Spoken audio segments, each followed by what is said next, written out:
اخطر مكان في العالم كله. كان قلبي مقبوض جدا وكنت خايف جدا. مسموح فيها كل حاجة، هي دولة غير الدولة. قررت ادخل من المدخل التاني، بحسها كده دخلت الصياعة. كاتبين the world in our hands، العالم بين ايدينا. Is it okay to make a video for this only؟ انا بقالي ساعة عمال الف حوالين شارع، ده الشارع اللي فيه تجار المخدرات كلهم. انا دخلت اصلا اتصدمت من الريحة، الناس اشكالها غريبة تخوف. مدخل الشارع اهو، هدخله من الناحية التانية. مستني اللحظة اللي ادخل فيها الشارع ده، مش عايز اتخانق في مكان زي ده، ربنا يستر. تمام. انا دلوقتي في الشارع. No, I'm outside.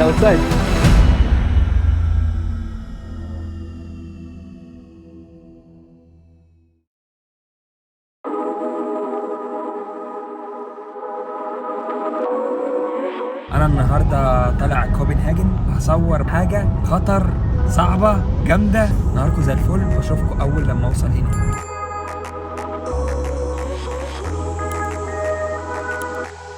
الكوبري اللي ورايا ده اللي هو بيدخلك على طريق كوبنهاجن، من أشيك وأحلى وأروع الكباري اللي ممكن تشوفوها في حياتكم في العالم كله.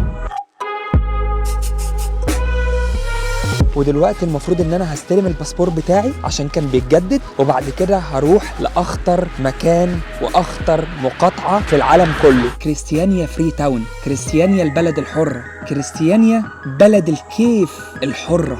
دي الاسامي اللي اطلقت على المدينه دي. المقاطعه دي يا جماعه مسموح فيها كل حاجه، هي دوله غير الدوله، هي حاجه كده ملهاش قواعد ولا قوانين. خايف بالامانه اللي يحصل معايا مشكله جوه، عشان خاطر ممنوع التصوير خالص. كل حاجه فيها متاحه ما عدا التصوير. الدنمارك، وهي بلدي التانية اللي انا عايش فيها دلوقتي بعد مصر. وبكل صراحه انا بحب البلد دي جدا، والسبب في كده ان من اول يوم وصلت فيه للدنمارك وانا بدات احقق كل احلامي وطموحاتي اللي كان نفسي انفذها على مدار سنين كتير فاتت.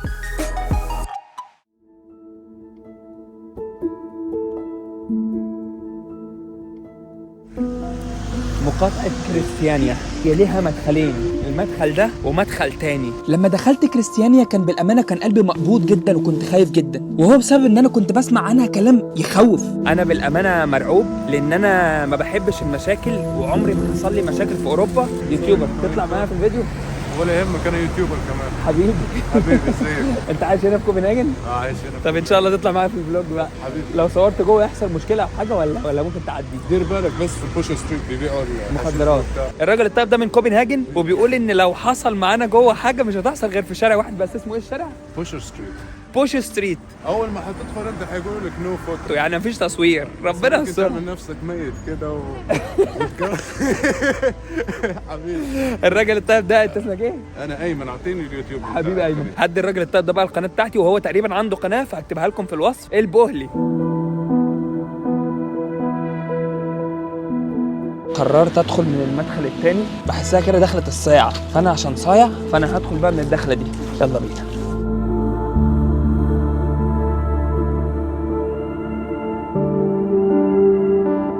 كاتبين the world in our hands، العالم بين ايدينا. الناس اللي عايشه هنا اهو هم بيقولوا حوالي 850 فرد، في ناس بتقول 1500 فرد.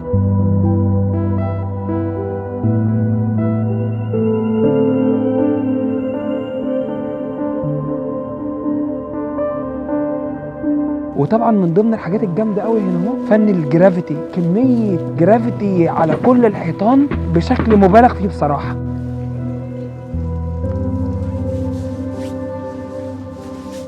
Is it okay to make a video for this only?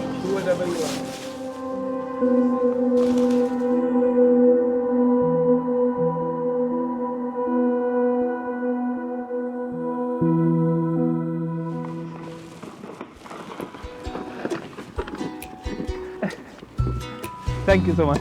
بنت زي العسل ومامتها صاحباها تقول لي بقى في مقاطعه كريستيانيا، في مقاطعه مش عارف ايه. شعب الدنمارك شعب رايق فعلا، يقول لك اسعد شعوب العالم عشان هم اصلا في البطاطا. كلمه دايما يقولوها هجا هجة دي يعني معناها عارف انت لما الواحد يتقوقص كده في الجو البرد ويشد نفسه تحت البطانية ويدفي الأوضة وبتاع، بس هما بقى بيعملوها بالكاندلز والشموع والإضاءات الصفراء الهادية.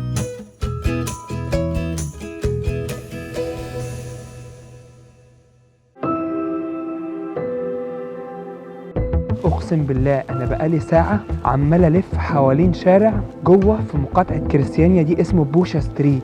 ده الشارع اللي فيه تجار المخدرات كلهم وبيبيعوه كده على عينك يا تاجر.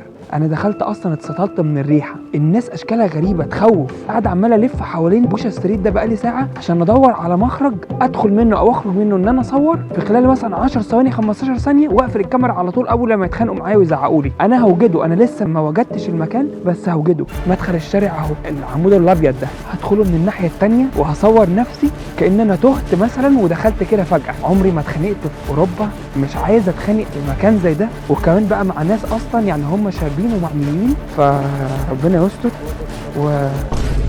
تمام. لما قابلت الراجل ده وقال لي ممنوع التصوير وكان عايز ياخد مني الكاميرا بالعافيه، عرفت قد ايه ان المكان ده خطر وان الموضوع ده فعلا بجد، وكان مصمم ان هو يفتح الكاميرا ويشوف التفاصيل اللي جواها، بس انا منعته.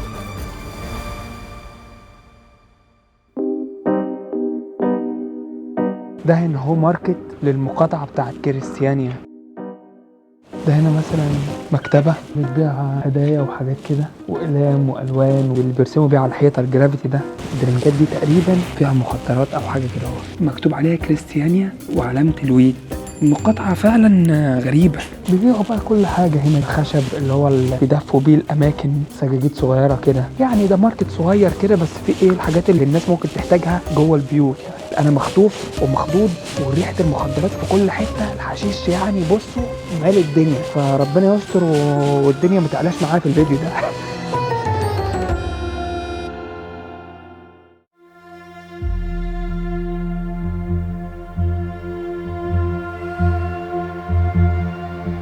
عمال احوم الف وادور على ان انا اصور بوشا ستريت ده، بس انا ايه اخد الخطوه فين انا مش عارف.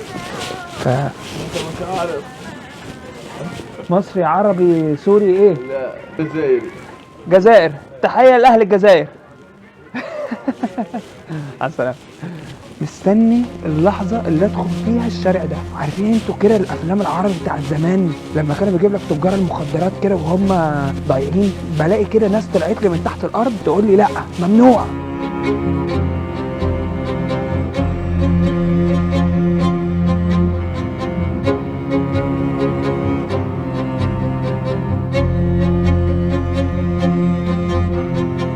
جماعه انا دلوقتي في الشارع بتاع بوشا ستريت وعامل نفسي اهبل، وربنا يستر عشان خاطر ايه.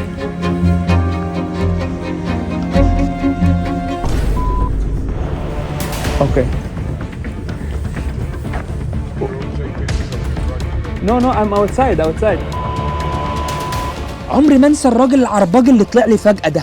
في الاول هو اتكلم معايا من على بعد، ولما جيت اتكلمت معاه من على بعد وطمنته جري عليا كاني قتيل، ونادى كل اصحابه ونادى كل الناس اللي حواليه. وفي اللحظه دي لقيت نفسي واحد مصري وسط ناس اجانب كلهم لافين حواليا. صعبت عليا نفسي في اللحظه دي جدا، بس وقفت وقفه راجل وحافظت على الكاميرا بتاعتي وما عرفوش يمسحوا اي حاجه، وكل اللي قالوه لي ما تصورش هنا تاني، احنا متابعينك ومراقبينك. وبالفعل كانوا مخلين واحد يراقبني من على بعد وكنت شايفه في كل لحظه، بس زوغت منه بطريقه معينه وكملت تصوير.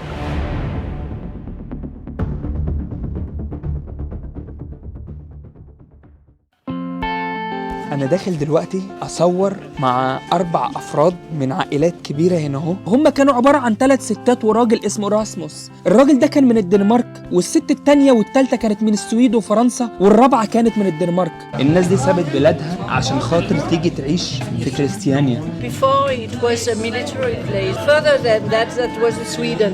Sweden was the first enemy. بعد كده اتحولت لمكان بجانب كوبنهاجن كانت الأمهات بتحب تخلي أطفالهم يلعبوا جوه فيها. Christiania started because young people didn't have a home. Decide over their own lives and create new way to live in communities. وفيها أتموسفير وطاقة إيجابية عالية جدا. مقاطعة ليها علامها الخاص. I was just coming for a sailing trip. I think I like to stay here. Okay, you can move in this wagon. How many years you live here? Since 79. فيها حياة جميلة، فيها أطفال جميلة.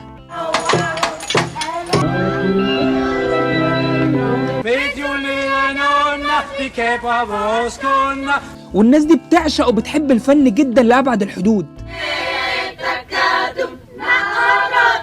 لقيت جوه مقاطعة كريستيانيا مطبخ كبير جوه بيعملوا فيه الأكل للناس اللي ما عندهاش أكل. Einmal in der Woche wird jedem eine neue Aufgabe zugeteilt. Die Küche steht der eines normalen. What is the problem that happened before? What is the problem that happened now? Tourists make problems. Tourists make problems. When too many people come, it becomes a pressure, and it's difficult to know what to do about it because it's an open area. Do you know how many people who come here every day? How many people? Between 30 and 40,000. بتوصل مقاطعة كريستيانيا كل سنة أكتر من 1,000,000 سايح. The people who selling hash and stuff like this. They are not from Christiania, but most of them. They are not from outside. Yeah. I just say like this because all the world people and all the YouTubers they always try to show the bad side from Christiania. It's not Christiania. بوش ستريت it's not Christiania. يعني زي حرامية كده جم سارقين المكان ده منهم.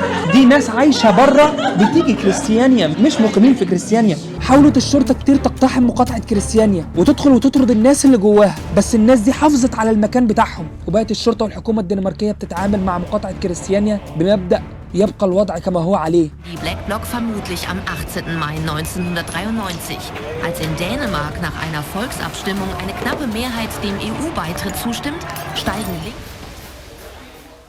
ولما كنت جوه مع الأسرة دي الراجل ده اقتنع بيا وبإحساسي بالمقاطعة دي، وفعلا خدني وراح المكتب بتاعه واداني الكتاب بتاعت مقاطعة كريستيانيا. الكتاب ده بيتكلم عن مقاطعة كريستيانيا من 1971 لحد 2021، وهو قال لي ان الكتاب ده مش اي حد بيستلمه ولا اي حد يعرف ياخده، وده عشان خاطر الناس دي صدقتني وحست ان انا جاي اصور الجانب الجميل بتاعهم. ودلوقتي خلصنا الاستكشاف بتاعنا هنا هو في كريستيانيا. دعموني، اعملوا لايك، سبسكرايب، اكتبوا كومنتات ولو حتى بكلمة شكرا هتفرق معايا كتير. افتكروا ان التارجت بتاعنا 1,000,000 مشترك في خلال سنة، دي مش هتيجي بسهولة، هتيجي بعد تعب واجتهاد، وان شاء الله هنعملها معاكم وبيكم. ما تنسوش تدعموا صفحة الفيسبوك والانستجرام والتيك توك. السلام عليكم.